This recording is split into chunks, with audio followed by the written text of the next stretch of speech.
Chapter 5, Emotional Overeating. Understanding the Problem. Good food is one of the basic pleasures of life. Food is a necessity for all of us. It gives us energy and has an added feel-good factor to it as well. Hunger is said to be one of the biggest driving forces in a human being. All that said and done, sometimes we do not know where to stop when it comes to food. It might just be that we enjoy the taste and the flavors of the various delicacies being served and cannot seem to stop even after we are full. Or it might be something deeper than that. Nutrition caters to the stomach, but what of the soul? Maybe food gives us a kind of solace and company like no other and fills the cravings of the very soul.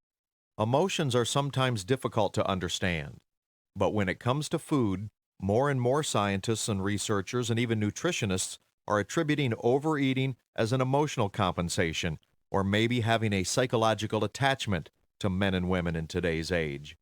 This, coupled with the growth in various never-seen-before maladies of the 21st century, like extremely high levels of stress, loneliness, anxiety, heartbreak, etc., may have turned former healthy eaters into emotional eaters at some point in time or another.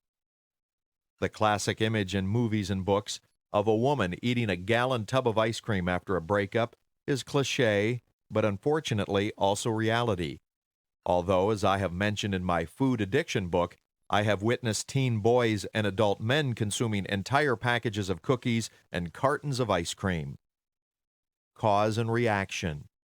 How often have you felt the need to dig into a pint of ice cream just because you are bored at home and/or are watching television and want to nibble on something?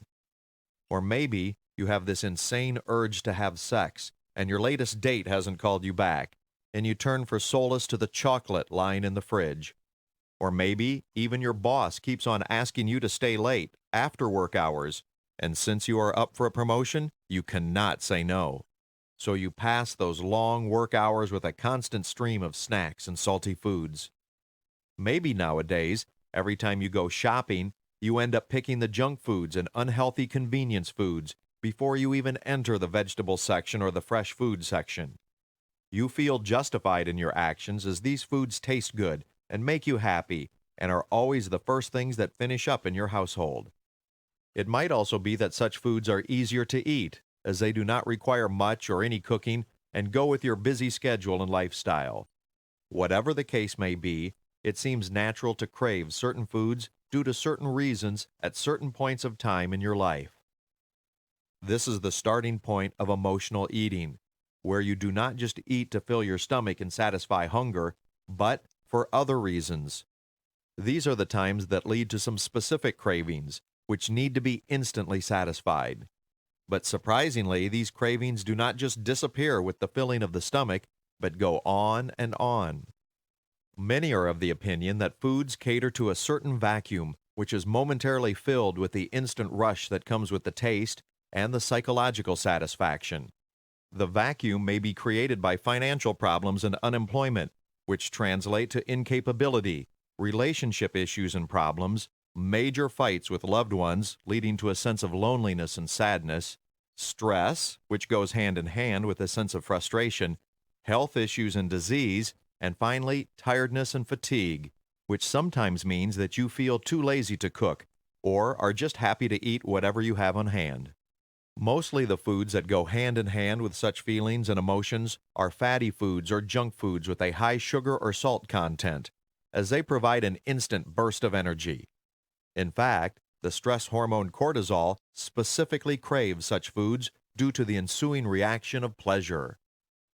Factors of emotional eating. There are certain points that can be identified and those that you should know about emotional hunger. With this knowledge, you can classify your eating habits better. 1. Emotional hunger is always sudden. This is unlike the natural and physical hunger, which is a slow and gradual development, dealing with speed of digestion and level of exhaustion. Also important to note is the fact that emotional hunger is craving specific food.